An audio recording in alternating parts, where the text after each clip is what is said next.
Welcome back to the show, Reds. This is the Shankly Session, the Liverpool podcast we bring you each and every week on the upper tier. If you could head out there and smash that subscribe and bell notification button, we'd really appreciate it. Just an Ajax Liverpool preview we're going to bring you here. Obviously, tomorrow night, huge game for the Reds. A draw will suffice to get us through to the knockout stages. A win would be lovely, get a bit of momentum going again, but we certainly take the draw. Some indifferent news today in terms of availability. Not too sure on the latest on Thiago. Last I heard was he wasn't seen in training, so I don't know how severe the ear infection is. But the good news is Darwin Núñez is in there, and also Konate and Keita were spotted in training as well. So we'll gladly get anyone back that we can at this stage. We've been so decimated with injuries. Couple of things I wanted to talk about tonight before we get into the preview, and it's something that I think needs discussing. One would be, if you look at the level of injuries since the start of the season, we've had 19 different players out at some stage with injury, and that's the rundown of the list there in terms of games that they have missed. So if you look at that laundry list there on the left, from Calvin Ramsey all the way down to Darwin Núñez, we've had a massive injury list, 19 different players in total so far this season, which begs the question, what is happening? So a little bit out there. Warren's in the comments. How are you, Warren? Hope you're having a lovely evening and a great start to your week.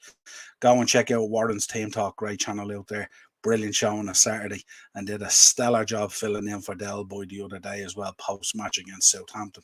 So go check out Warren's page, absolutely brilliant. I'm doing good, Warren. I'll let you know tomorrow night around 10 o'clock how I'm really doing though. But good to see you there, mate. Yeah, so when you look down through it there, you look like, and I mean, some of them I know, divide opinion and stuff like that. But when you look at the key ones that are there, I mean, Calvin Ramsey has come in and missed the whole season so far, and he was a signing for us and kind of came in with an injury discovered. Konate, 12 games missing, a huge loss. Jota, 8 games missing, and that's going to absolutely build from there. Matip, 7 games missing. Arthur, 6 games missing, and probably a lot more.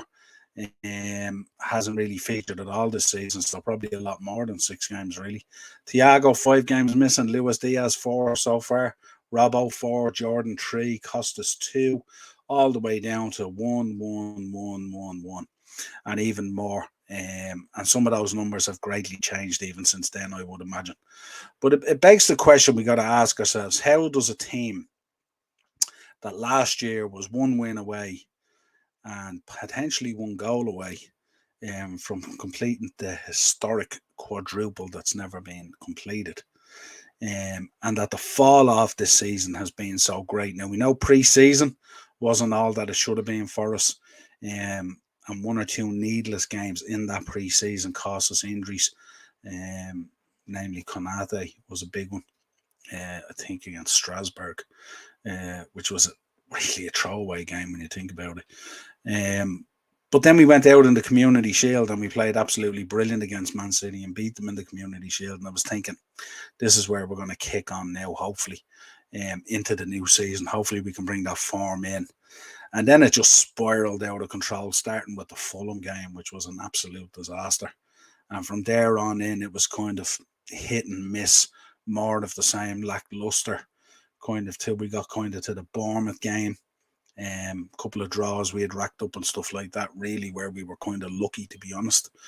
Got to the Bournemouth game, do a number on them, thought, okay, had a slow start, but here we go, and it's more of the same coming back. And then you even see it there, we went out 2 real good results against Rangers, and then we come in, have an excellent result against Man City, and then we go play West Ham, and the drop off is there again. Although we won the game, I think in terms of that game, we were lucky enough to come out of there with all 3 points, being honest.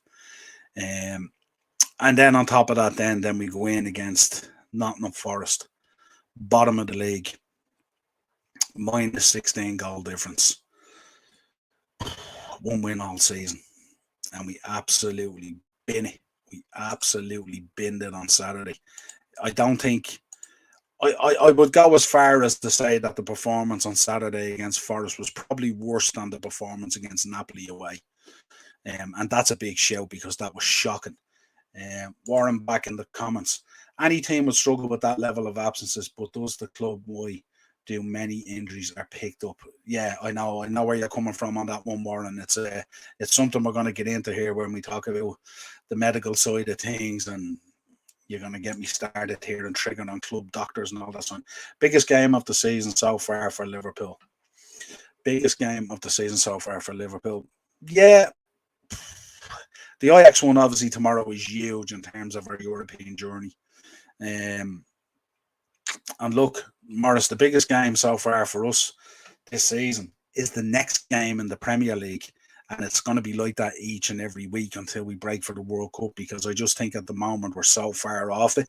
I think every game for us at the moment just feels like a cup final. It's crazy. And I wouldn't be surprised at all at the weekend if Leeds got something out of that game, because we've been offering up to these teams all season and making them look way better than what they actually are by dropping our level. And that's no disrespect to the teams who have taken points off us. They've absolutely deserved them when they've done it. So that's the dilemma we find ourselves in. I sound like the manager now, do I?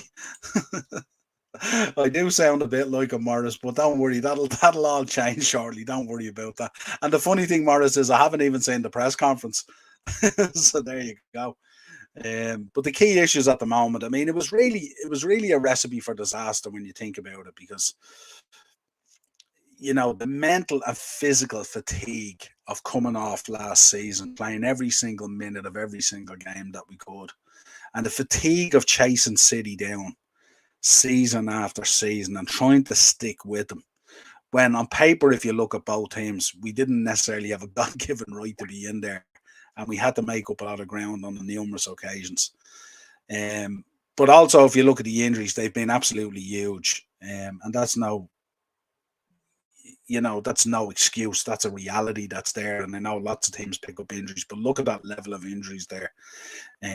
Literally, I think we started the season with 11 first squad players missing on the first day of the season, which was absolutely huge. And then we hear that since August, we haven't had a club doctor. So this is the mighty Liverpool now. The mighty, great Liverpool, steeped in history, the Jurgen Klopp era.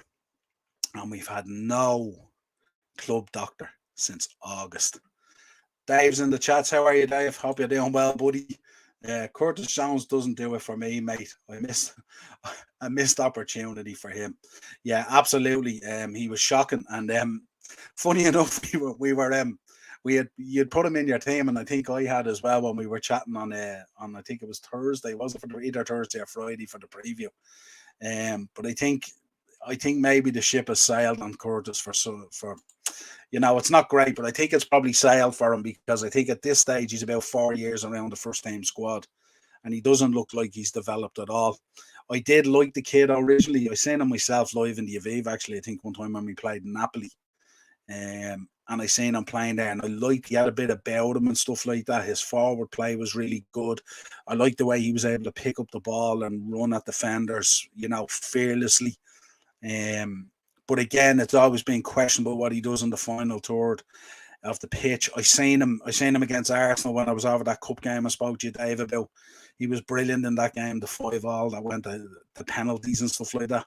And at times he has looked really, really good, like he could develop into a serious baller. And then between injuries or coming out of the team at key moments, or, trying to impress the gaffer too much by holding onto the ball too much, or trying things that necessarily wouldn't sit well with what we're trying to do as a team, it's kind of fallen down. But the thing about it there last Saturday, I mean, we should have had enough, Dave, if you think about it. If you look at the team that went out last Saturday, that team should have been more than capable of beating Forest. A squad player, you reckon, Dave, a squad player? Do you reckon even that? Because I've a lot to even talk about even on the squad, because I think the drop-off, how do you feel about the drop-off? Because if we're calling these players squad players, they have to be reasonably close to what we're whipping off. And I gave the example the other night on the match reaction against Forest. I turned around and I said, if we're taking Bobby Firmino off, who's been in a reasonable vein of form this season, he's been pretty good. We're taking him off and we're putting on Ox, who got 14 minutes the other day and had one touch of the ball. So the drop off is massive. And I think when you're up against the likes of a City, or even in some respects at times a Chelsea or whatever it is, the drop off from their squad, their starting 11 to their bench, is not as massive as we are. And obviously, players missing and stuff like that through injury and stuff like that obviously degrades your bench even further. Dave, back in the chat again. The drop off is poor at the moment. 2 huge windows incoming. Dave, I was thinking about that window today. I was thinking about the January window, and I was thinking, are FSG, are they actually going to commit to it? Do you think they will actually commit to it? Or do we see what's going to happen? I'm kind of in two minds about this. One, I can see maybe signing 1 or 2 players. But what I think is actually going to happen, and it's scary because this is going to come from the gaffer as well, which is even more concerning. I think the narrative in January when the transfer window happens is going to be what? It's going to be Konate's back. He's like a new signing. Diaz is back. He's like a new signing. They're already putting it out there yesterday that he's ahead of schedule. Jota's back. He's like a new signing. And this is what we're going to get, I think, in January. I think we're going to get, we're going to be obviously connected with every player under the sun. We're going to get really excited for 30 days or whatever it is. And then we're going to be told how these players that have come back are like a new signing. And we'll probably end up signing nobody. Or we'll end up leaving it till the last minute. And the likes of an Arthur Mello part 2 will probably happen. We'll bring in someone who some team wants us to prop up their wage. And it'll be a nightmare. Dave again, exactly. We will have all our players back, so no need to spend. Oh, good Lord. Doesn't that say it all? Isn't it gas, Dave, when we talk about it? Because when we talk about it even in chats and if we're on shows and stuff like that, at times we're nearly even trying to convince ourselves. Like even in that transfer window when we said but we re-signed so many current players to extend their contracts and stuff like that. And we convinced ourselves, they were like new signings because as if they were going to move away, as if some of these guys we re-signed were going anywhere. They weren't going anywhere. Maybe a melodramatic signing. Yeah, I think so. Absolutely. God, Lord, good save us. But yeah, you go down through some of the problems that are there, and myself and Dave discussed it last week when he was on for the preview and stuff like that. The aging squad, the reliance of injury-prone players. Like if you think about it, our best midfielder, Thiago, apart from Fabinho, bar the drop-off in the last few months or whatever it is, who was excellent, normally excellent, and probably one of the best in the world in his position when he's on form and he's hitting his note. But Thiago is probably our best midfielder, and yet he's either injured or there's something wrong, or and I'm not in any way trying to degrade an ear infection. It's probably fairly serious. He was rushed to hospital with it at 5 a.m. That's a fairly serious ear infection, to be honest. But he's just at times when key moments when we need him, he's just not available. Like if he had been playing on Saturday and Darwin had been playing on Saturday, we probably would have pumped Forest. But just you lose them at those key times, and these are the key times. When you look back even on last season and you see we lost the league by a point, and you think about, the draw against Brentford, these results that go against us that we should have won, thrown away that lead against Brighton at Anfield and stuff like that. It's so frustrating at times. A bigger issue for LFC will be if we are out of the Champions League next season and try sign big players. Yeah. Imagine, Dave, the thoughts of Thursday night football. And imagine the banter, considering the banter that we dish out to the current Thursday night football. That would be shocking. That would be Roy Hodgson levels again. We would be back, Roy Hodgson, Brendan Rodgers, all that kind of thing. We would be back there again, and then it will just spiral and spiral into the oblivion. I don't know what age you were, but I'd be celebrating my 70th birthday by the time they turn it around again. It's just, surely to God, we can't let a situation that's unfolding unfold in terms of where we were with the squad, where we were with the manager, the opportunity to absolutely create a dynasty. And just, because we don't push that button, spend a few quid and sign those players that we needed to stop the squad stagnating, it all goes down the plug hole like when you pull the stopper out of a bat. Dave, I'm returning podcast if we get Conference League. Oh, God. Imagine having to do previews and match reactions for the conference when we're off playing. Some lads who lay tarmac in driveways and stuff like that. And like the talk of Jude Bellingham and all that kind of stuff. Facts FR32.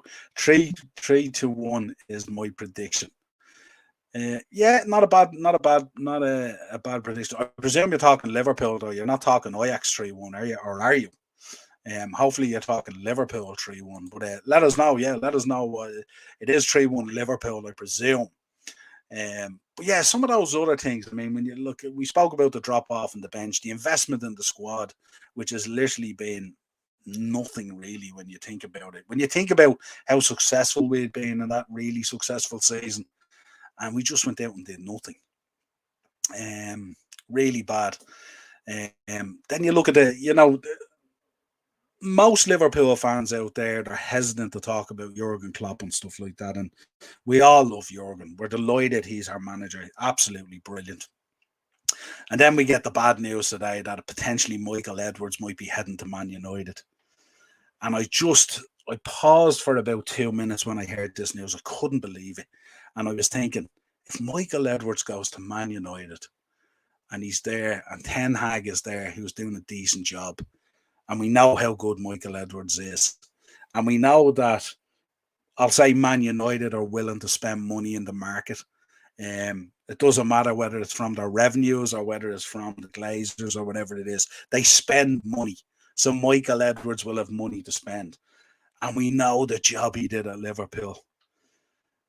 And we could be staring down the barrel of another Fergie era. It's just unthinkable.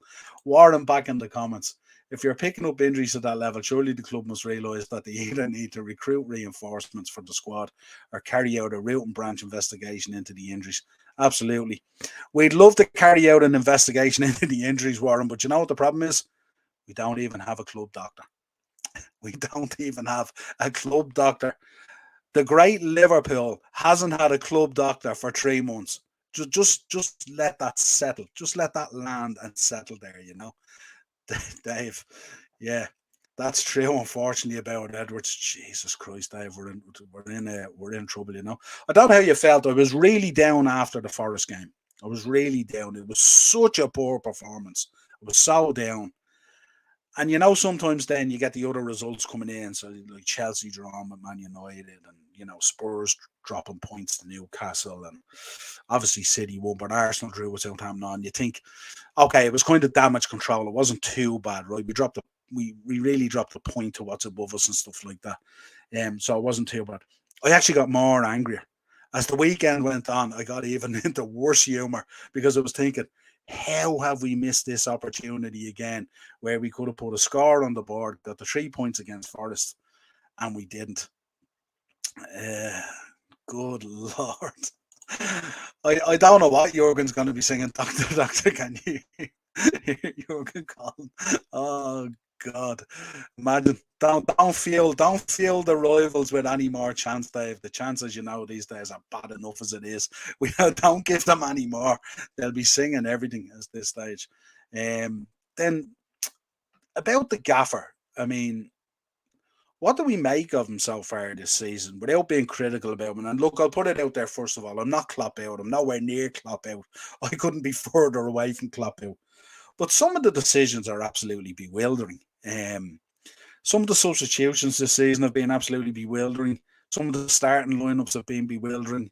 The hesitancy to change formations and stuff like that and try and adapt and adjust at times when needed have been kind of slow and bewildering.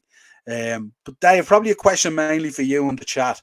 Why do managers wait till 60 minutes to make changes? Like, you think about that Forest game the other day. We came in after 45 minutes. We were absolutely junk to a man. We were as flat as be damned. Nothing was going on. No one was performing. We couldn't get a kicking at all. We were playing up central. Salah was getting crowded out. We couldn't create anything in the middle. Where we were getting a bit of joy was up the wings, and we didn't monopolise on it. Salah stayed central until about 70 minutes when the penny dropped then, and he realised, well, if I pull out a bit to the right here, I might be able to stretch a few players and get a bit of space that I need.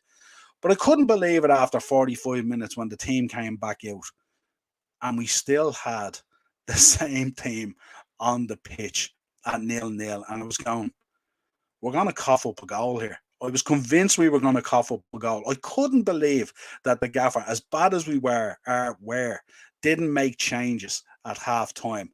And I often see this, like with most managers, they always change at 60 minutes. And as we mentioned before, we've now got 5 substitutions.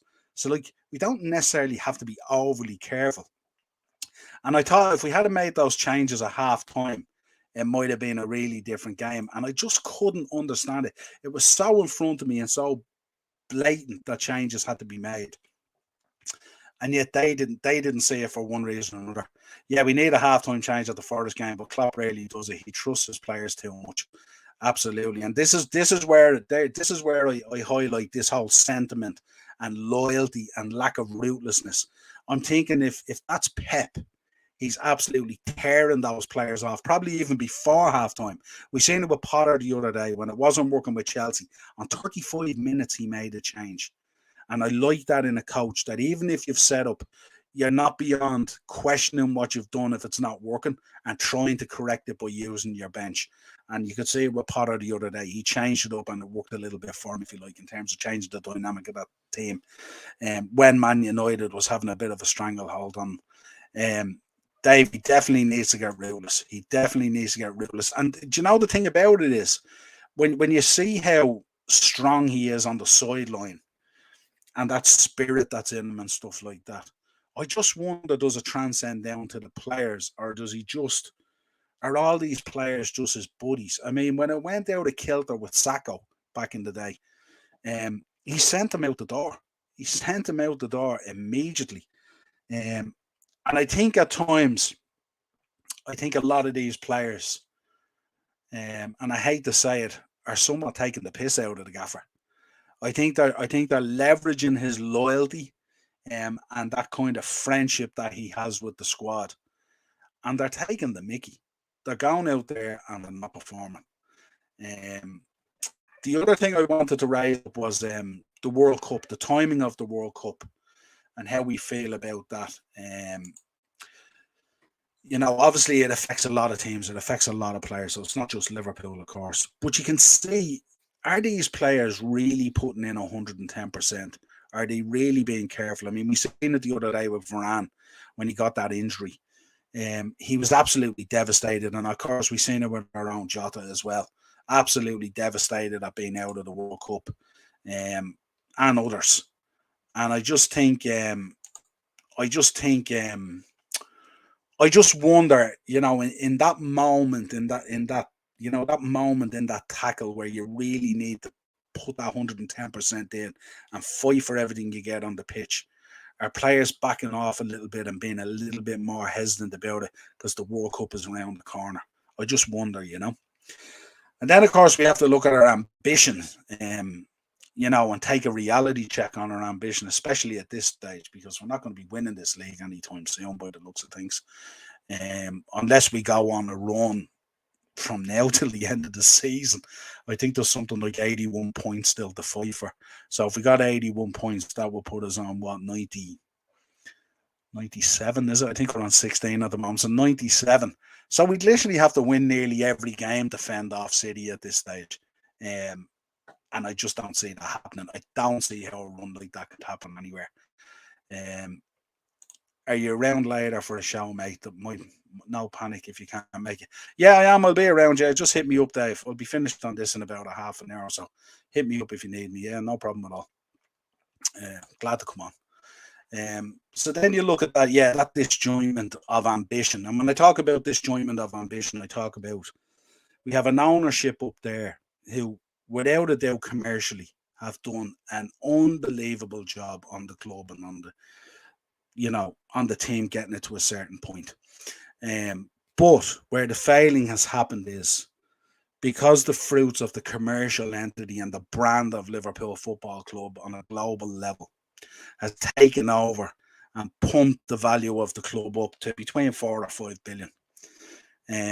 What happens is we've forgotten the basis of which the fundamentals of what makes a club really, really tick. And that is the success on the pitch. And I compare it sometimes, I talk about it today. I was talking to some Liverpool fans today, and I compared it to if you went out and you bought a high-performance sports car, Ferrari, Porsche, whatever it is, you wouldn't run that car into the ground till the exhaust is on the tarmac, till the engine is on its balls, and not give it the servicing that it needs to perform at the highest level. And what happens is, what we've done at Liverpool Football Club is we've taken that high-performance car that was absolutely outstanding and a machine and lapping teams for fun, suffocating teams back into their own 18-yard box and killing teams off before matches even started. And what we've done is a service came up about 3 years ago. And what we did was we only changed the oil. We didn't change the filters or the fluids. Then we came along and obviously it was chugging, and we needed another service. And this time we decided we'll just put in a new air filter. Didn't change anything else. And away we go. And now service after service after service, where we should have been changing out key parts of this squad to keep this engine going. And we didn't do it. We held back. We wanted midfielders. We didn't get them. We held back. We wanted defenders. We didn't get them. We held back. We kept on holding back all the time. We knew we had to regenerate the front line, and we didn't do it, and we held back. And then what happened was we got a bit complacent because those guys in key positions, the Manes, the Salahs, the Firminos, the Hendersons, the Fabinhos, the Gini Wijnaldums, and what we wouldn't give now for Gini Wijnaldums were great back there again. We let them get comfortable, and they knew their names were going to be on the team sheet. There was no competition for them, and it ran it into the ground and it stagnated. And then we keep on, rather than going out into the market and creating this competition within the squad. I compare it to Man City. When you look at Man City starting 11 and, they can bring off Rodri or whatever it is and put on Gundogan and, they can take off De Bruyne and put in someone else. And, they take that brick of Lego out. It doesn't crumble at the foundation and they put a new brick of Lego in and it all runs good. And this is where I talk about the drop off in the squad. And I think that's what's happened. So there's a disjointment there in terms of what the ambition is of the owners and the staff and the players and the fans. And because that disjointment now exists, it's snowballing throughout the club in a load of different areas that are now raising their head to the point where there's massive issues. And it's a real problem. So this is what we're left with. And it's a weird one as well because Klopp signed up to a new contract. And he committed to the extension and stuff like that. Surely when he was doing that, surely he would have looked for commitments to be made. in terms of what he wanted from the squad and what he wanted available to him in terms of spend and stuff like that. And that's what I would have assumed. I wouldn't have assumed he would have wanted to spend another 2 to 3 years at Liverpool Football Club out in the wilderness, way off being competitive. But then you heard his own comments and stuff like that when he came under pressure, saying, "I don't really control this. We go to the owners and stuff like that," which was kind of alarm bells for me. So did Salah sign up as well? Yeah, absolutely. And I wonder if the gaffer signing up was a key part of him signing up and stuff like that, or was it similar? Maybe. I wonder, Dave, was it similar to Ronaldo as well? I wonder, was there offers there? Had he got somewhere to go? Where you look at Ronaldo, who was pimping himself out all summer looking for a Champions League side, and no one was interested in biting on it. So I don't really know and stuff like that. And I don't want to be disrespectful. I love Mo Salah. He's unbelievable, but just the drop off has been unreal, So that's a kind of a breakdown of my thinking at the moment, just in terms of some of the issues that I see and stuff like that we're facing at the moment.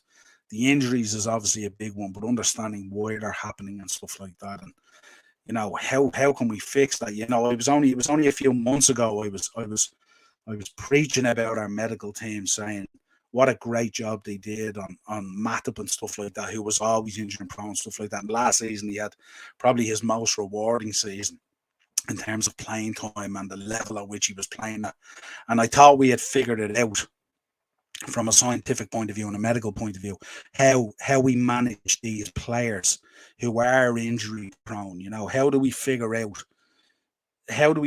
the use of Thiago in terms of both his training schedule, and maybe nutrition, I suppose, as well, and sleep patterns and all that other scientific stuff that goes into it, to get him to a point where he can give us 30 games. Because if he's only giving us 15 or 20 games or whatever it is, we really need to look at that's less than half the games we generally play in a season between cup runs and Europe and everything else.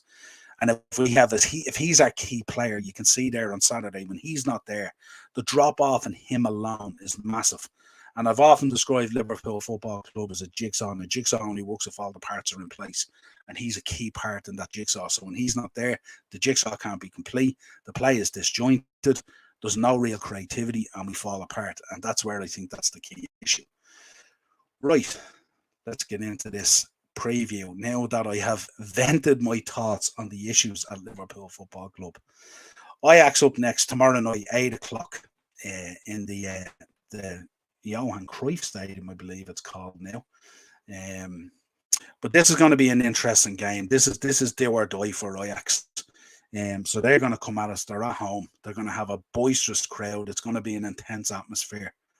And we've seen at the Anfield game as well, between the two sides, there's not a huge difference, although their form in Europe has been kind of poor. They've had a massive drop-off since that big win against Rangers. They got pumped by Napoli twice, which is not surprising because, Napoli has been pumping everyone this season. And they're unbelievable at the moment in the Italian league as well. So I'm not surprised at that at all. But I just think this is a big one for us tomorrow night. And this is one where we have to go out and at least get the draw, get the job done, settle things down, and start off not complacent, go out there, be up for the game and stuff like that. But I think we really need to go out there and get the job done, because I don't want to go into that Napoli game needing something. And I don't want to go into that Napoli game either looking over my shoulder as what's going on in the other game. I really think what we need to do is go out tomorrow night and do whatever it takes to get it done and get us over the line tomorrow. I'm not worried about winning the group, because I don't believe we could turn around the performance on day one back at Anfield against Napoli. And I don't think we really need to, because I think if you look at the structure of the Champions League this year and you look at the drop-off of some of the bigger teams, I think winning the group or coming second in the group, I don't think it really matters, because a lot of the top teams look like they're going to be dropping down into the Europa League. So I'd like us just to potentially go out tomorrow. Lovely to get a win, bit of confidence going into the Leeds game. If we can't do that, at least get the draw. And if we can get the draw, it means we're qualified for the next stage. We can take the pressure off us in terms of our European campaign, focus back on the league again until the World Cup break. and kind of look forward to the Champions League. A bit of positivity around the squad and about the club and stuff like that. I think if we were to go out tomorrow night and we were to lose, I think that would have a huge impact on the rest of our season, and I'd be really, really worried. Thursday night football could become a thing if we're not really, really careful. So I'd be worried about that. So those are my main concerns at the moment. I think it's just imperative, get the job done tomorrow. Don't leave it till the last match, as we often do. It's not like this team doesn't put us through the mire at times and shave years off our lives as fans, But Liverpool are coming in on the back of 2 really good wins against Rangers, and some people would say, yeah, but it's Rangers and stuff like that. But you still have to go out and you still have to perform, and you still have to get the job done. But in contrast to Ajax, who were heavily beaten, as I said, twice by Napoli. But if you compare the league form at the moment, Ajax are sitting top of the Dutch league, absolutely outstanding at home, at least scoring goals for fun. Whereas we're sitting 8th in the league at the moment without an away win on the road. I can't believe 11 or 12 games in. I think it's 11 games in. We haven't had an away win yet. That's just, for Liverpool Football Club, that's absolutely shocking and an indictment of where we are. Current Champions League form: Ajax 1 win and 3 losses. For Liverpool, it's 3 wins and a loss. The loss coming against Napoli on day 1. Dave back in. Tadic is out for them. I think he got a red against Napoli. That's great news. That's great news. But you see with this Ajax side as well, I don't know, Dave, if you remember back to when we played them at Anfield, they had players on, they took those players off, and then other players came in. And when the other players came in, they did better. And I'm going to talk about it in the lineup and stuff like that when we get to it. Really, really interesting. Team news at the moment for Ajax: Kaplan, Rezic, and Inhateren are out. Taylor is a doubt due to a muscle strain. Brobby is a guy who I like. He's a really, really good player. He could make way for Kudus, who we remember came on and scored on Anfield and was an absolute pest against us. So that'll be interesting to see what way they line up. For Liverpool, of course, Arthur Melo is out, our hologram part 2. Should I say our Juventus's Ben Davis. Diaz is out, obviously Jota is out, and Matip are out. Nunes, Thiago and Canade are hopefully in contention. I know Thiago was missing in training today. I'm not sure if that's precautionary or whether he's out or not. Need to get an update. Ox and Keita have resumed training. And Canade is resumed training as well. We've seen those pictures today from himself and Keita. But again, you look at Ox back in training and stuff like that. Got 14 minutes to go today against Forest. Literally offered nothing. Yeah, Dave back. Matrix Mello, absolutely, good lord. Him and Ben Davis and I don't know, Nat Phillips, Kabak. Oh god, don't even get me started where we're at. So if you look at the possible lineup there for Ajax: Pasveer in net, Sanchez, Timber, Bassi, Blind, Klassen, Alvarez, Berghaus, Tadic is out, actually, they're saying, so we'll have to check out who's coming in there. Kudus and Bergwijn, who we would be familiar with. If you look at the Liverpool lineup, and I'm going to bring it up here now, it might change slightly because I'm not sure. I haven't got an update yet on Thiago. I haven't heard from the gaffer yet. Alisson and Nets goes without saying. Absolutely, probably the only player I would suggest in there. Ben Davis, the dungeon keeper. It's just the weirdest thing, isn't it? Like, it's just, I don't know. If you didn't laugh, you'd cry, Dave. Alisson the Nets, of course, who has been absolutely superb this season. I seen a Premier League lineup today. That was for the season so far, Premier League 11. And Leno's in Nets. And I just said to myself, who are these people that are watching football at the moment? It's unbelievable. I think Trent goes in at right back. Konate comes in with Van Dijk and Robertson on the left. Fabinho in the holding role. Hopefully Thiago and Hendo. And up front, you're going with Firmino, Darwin, and Salah, I hope. Yeah, 8:30 is fine, Dave. Yeah, absolutely. Just bang us on the link there, yeah, and I'll jump on. Not a bother. Nothing on at the moment. Yeah, so that's what I'm thinking in terms of the lineup. I hope we have to go out with as strong as we can. And I'm hoping that some of the selections on Saturday that let us down, I hope those selections were made with one eye on tomorrow night's game in mind. That's what I hope drove it. But that's what I'm looking at as a lineup. Thiago, we need to get clarification on. So if that changes, what I'll do is I'll pop an adjustment down into the comments when I get word on Thiago. I'm hoping that he's okay. Badly needed. Yeah, so let us know. Let us know in the comments your predicted 11, and also let us know your prediction for the score. Again, normally I would have gone into this because I know from a Liverpool point of view, we do like Europe and we like playing in Europe, and we're European royalty when it comes to the European Cup and stuff like that. So I would normally go for a win, and that we would go out there and kind of do a number similar to what Napoli did them and stuff like that. So we could see that they can be got at. We can also say that if you do post an early goal or two on the board, at times you can get them to nearly collapse and give up. And I'm sure they're under pressure as well. So what'll happen tomorrow night is they'll have to come out and have a go off us. So they might afford us the space that we need to get in behind them. Because they obviously have to go out and win. Our resident referee in the comments, as always, flying the Man United flag. Come on, Ajax.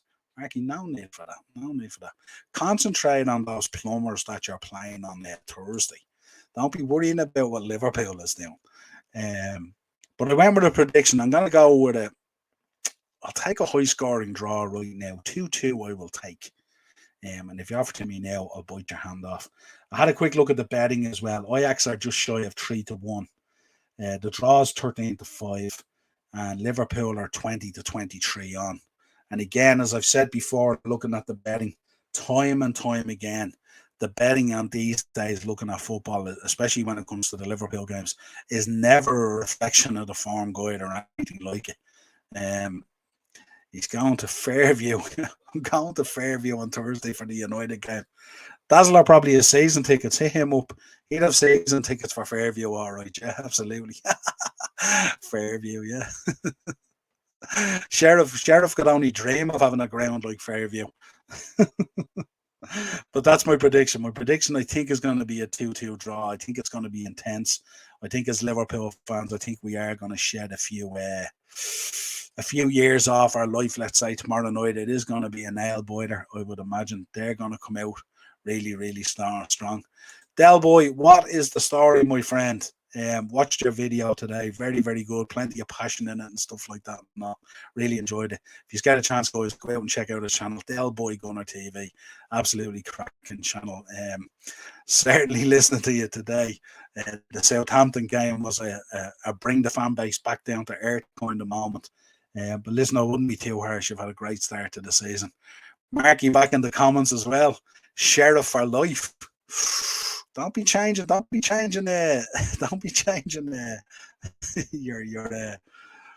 your colours, Marky. Keep your colours straight on. Sheriff for life.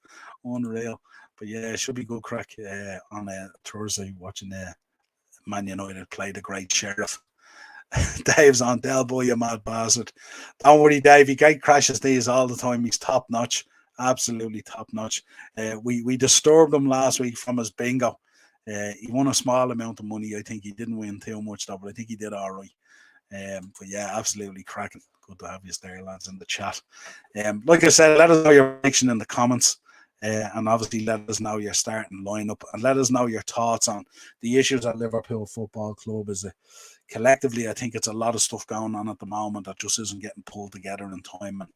And I'm hoping the break for the World Cup, I'm hoping we can just get to there somewhat intact in a top four race. And hopefully the rest and the recoup that the squad needs and the injuries coming back and stuff like that. And who knows, second half of the season, we might be able to put a decent run together or something like that. Until next time, folks, if you want to contact the show, it's the Upper Tier Podcast at gmail.com. We are the Upper Tier. Actually, if you're in the comments or if you're watching it, hit a like on the way out on the video. Really important to us. And of course, sub to the channel if you could. I know it's a tough task to ask to go up and hit that sub button. But if you could hit that sub button on your way out, Don't let the door hit you. Obviously, hit the sub button. And we will be back tomorrow night with a match reaction. And if it's anything like Forest, I'm going to be absolutely livid. So you won't want to miss that. We will be back on Thursday with Thursday Tier Talk as well, myself and Dazzler, where we bring you through a Premier League preview. We'll keep you updated on the Europa League. And we'll also be delivering our picks and tips and bets for the weekend, try and make you a few quid. Dave in the comments, I will take a 1-1, 100%. Take a 0-0. Take a 0-0. Take that. How are you, Dave? Shite. Oh God, the comparisons are unreal, isn't it, between ourselves and where Arsenal were and United and everything and all. And I think United, when they were doing really poor there the last few seasons, and David De Gea was their best player, and I see how poor we're doing, and Alisson is our best player, and the comparisons are just don't even get me started. Dave, I shall see you at 8:30. Hit me up with a link, and we'll have a good old chinwag about Liverpool. Until next time, folks, it's been an absolute pleasure. I'll keep you updated on my bingo. I just want to know when we're going for points to drink the winnings. You can keep on marking the numbers if you want. I'll just let me know when you come into a big win, and we'll go out on a mad one or something like that. Till next time, lads, an absolute pleasure. Cheers.